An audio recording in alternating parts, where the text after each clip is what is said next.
रामकृष्ण हरी. रामकृष्ण हरी. जय गजानन. जय गजानन.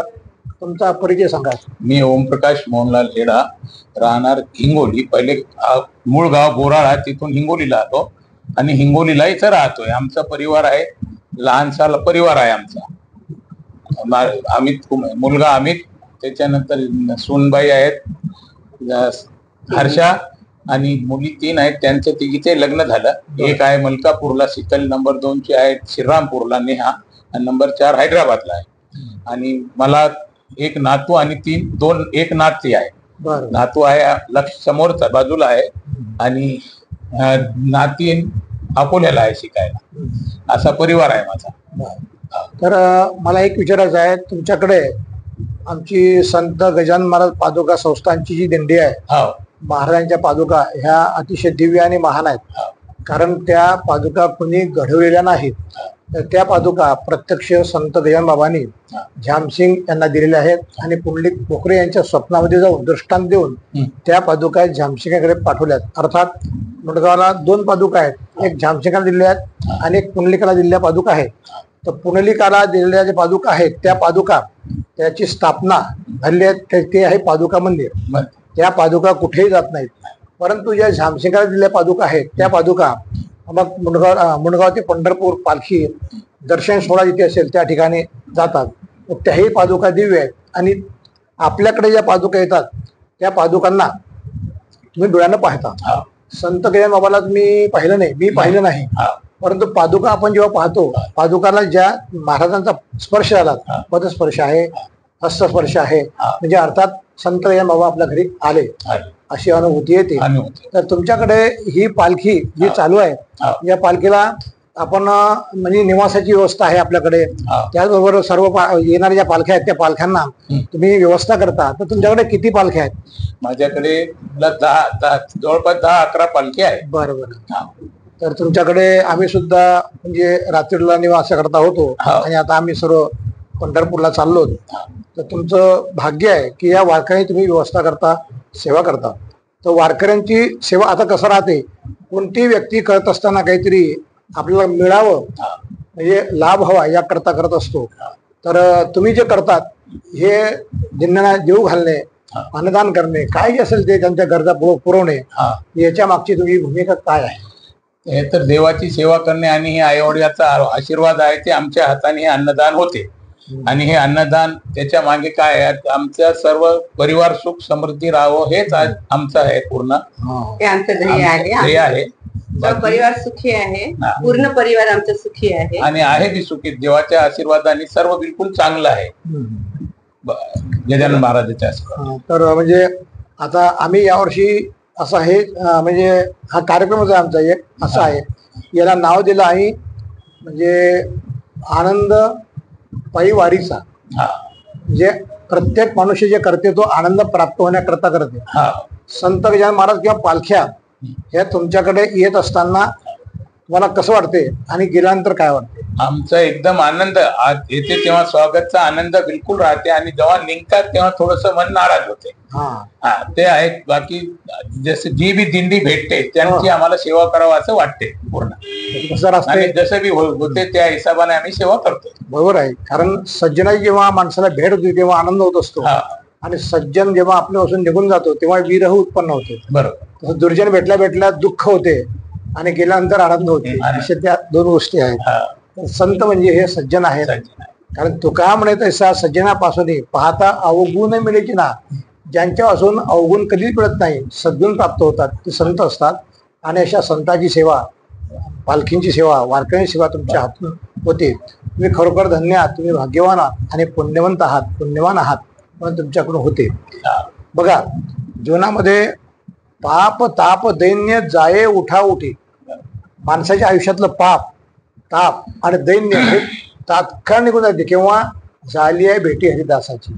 तर वारकरी जे आहेत ते हरिदास आहेत, भगवान परमात्माचे ते खरे भक्त आहेत. अशा वारकऱ्यांची तुम्ही सेवा करता, त्याने पुढे तुम्हाला निश्चित सुख शांती समाधान आनंद ह्या गोष्टी प्राप्त होतातच. आणखी तुम्हाला असं काही अनुभूती, काही अनुभव आले आहेत का? नाही, ज्या दिवसापासून आम्ही दिंड्या जेवू घालायलो तेव्हापासून आमचं बिलकुल दिवसेंदिवस वाढता पाया आहे आणि चांगलंच आहे. हा. जे बिलकुल आशीर्वाद पूर्ण आहे यांचा. हा. वारकरी समाज बस्तांचा आणि ह्या दिंड्यांचा यांचे जे बी लोक येतात त्यांचा बिलकुल आशीर्वाद पूर्ण आमच्यावर आहे आणि आमच्या आई वडिलांच्या आशीर्वादानेच हे आमच्या हाताने घडायचे. आणि माझं असं म्हणणं आहे की आता हा जो संवाद आहे याचं नाव आहे हितगुज. बरं. कारण कोणी मुलाखत घेते, कोणी काही घेते. हितगुज गुज याचा अर्थ असा आहे की अंतकरणातले भाव.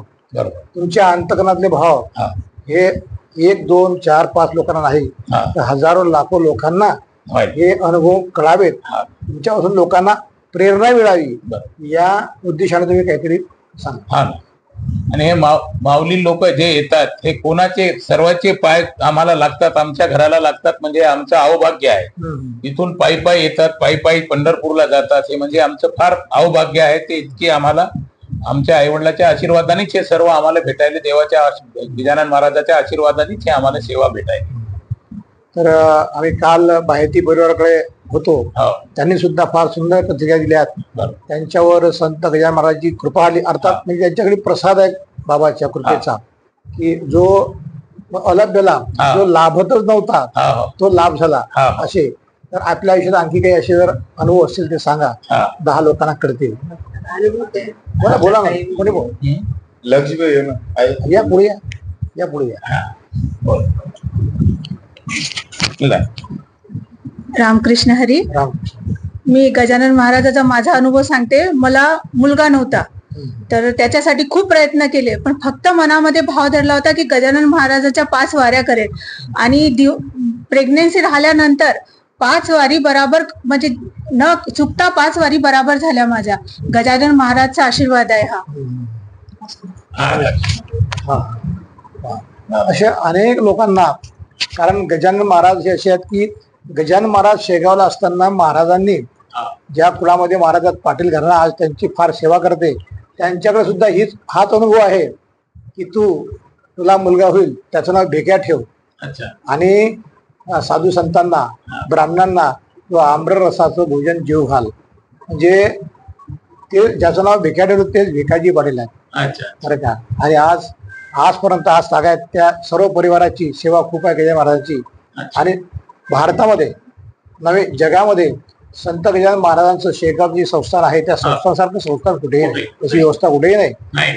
ती संत गजानन महाराजांची कृपा आहे. तर तुम्हाला खरोखर तुमच्यावर कृपा झाली तर तुमच्या जीवनातील काही अनुभव असतील ते सुद्धा तुम्ही सांगू शकता.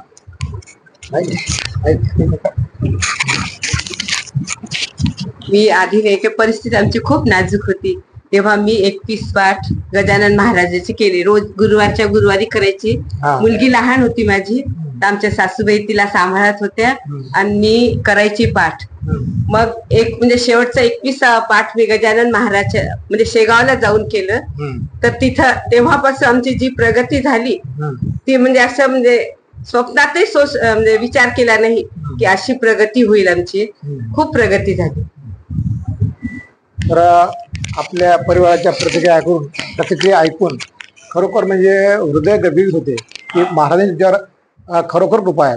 तर आपला काही अनुभव असेल तर आधी परिचय द्या. मी अमित ओमप्रकाश हेडा, छोट्याशा परिवारचा मुलगा आहे.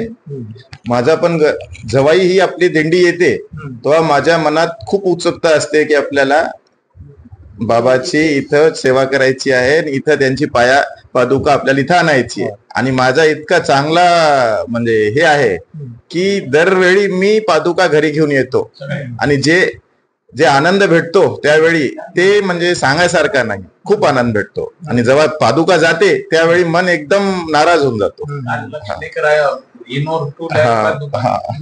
काल लक्ष्ण आणला विना आणि पादुका आणली लक्ष्ण. आम्ही नेहमी पादुका हाच घेऊन येते. मला माहित बी नव्हतं. स्टार्टिंगला आपली ज्या दिवशी दिंडी आली त्या दिवशी तुमच्या त्या बाई आल्या होत्या तिथल्या, त्या केलाबाई. आमच्या इथले हे होते सोयरे, ते म्हणले की पादुका दुर्मिळ असते म्हणे, ही रातभर घरी ठेवायची. त्या बाई त्याच वर्षी आल्या, त्यानंतर आल्या नाही. तर त्या दिवशीपासून सांगितलं आम्ही स्वतः तिथून पाय डोसक्यावर हे आणते आणि दुसऱ्या दिवशी सकाळी आपण लोक इथे येतात, सर्व चहा होते आणि निघता येतो. तेव्हापासून हे चालू आहे. फार छान, एकदम आनंद वाटते. त्या टायमाला त्यांनी सांगितलं होतं अगोदर, म्हणजे तुम्ही बी सांगत होते पण त्या भेटल्या म्हणून त्यांनी हातोहात सांगितलं. आणि पुढला म्हणजे त्या मुलगाच्या असल्यामुळे हा मुलगा माहिती आहे. आणि त्याच वर्षी त्या आल्या होत्या, त्याच्यानंतर त्या आल्या नाही. हो. तर तुम्ही तुमच्या परिवाराकडून खरोखर आमची वारकऱ्यांची उत्तम व्यवस्था होते. पुन्हा सर्वांची व्यवस्था करत असताना तुमच्यामधला जो भाव आहे हा खरोखर नम्र भाव आहे. आणि नम्र भाव जिथे आहे, आता तुमच्याकडे मी 2-3दा विचारलं तर तुम्हाला तुझा म्हणजे फायदा काय, कोणत्या फायदा करता मी बोलले नाही, उत्तर दिले नाही. आणि हेच खरं मर्म आहे. मर्म का, एक भाव असा असतो परमेश्वराची भक्ती करताना सकाम आणि दुसरा निष्काम. जे निष्काम भावनेनं भगवान परमात्माची, संताची, साधूची सेवा करतात त्यांच्या मनोकामना 100% पूर्ण होतात. तर तुमच्या परिवारावर संत गजानन महाराज बाबा कृपा करतील, त्यात काही शंका नाही. आणि मी सुद्धा बाबाला एकच मागेल की आमच्या वारकऱ्यांची व्यवस्था करणारं हे कुटुंब खूप सदा सुखी राहो, सुखी संपन्न राहो. त्याबरोबर तुमची नेहमी भरभराटी हो आणि तुमचं दैन्य दारिद्र्य हे सर्व निघून जावं. आणि अशा प्रकारे तुमच्या जीवनामध्ये हे सतत सत्कार्य घडत राहो, हीच भगवान परमात्म्याच्या आणि संत गजानन बाबाच्या चरणी विनंती करतो. आणि तुम्हाला सर्व परिवारांना शुभेच्छा देतो. धन्यवाद. रामकृष्ण हरी. जय गजानन महाराज की जय.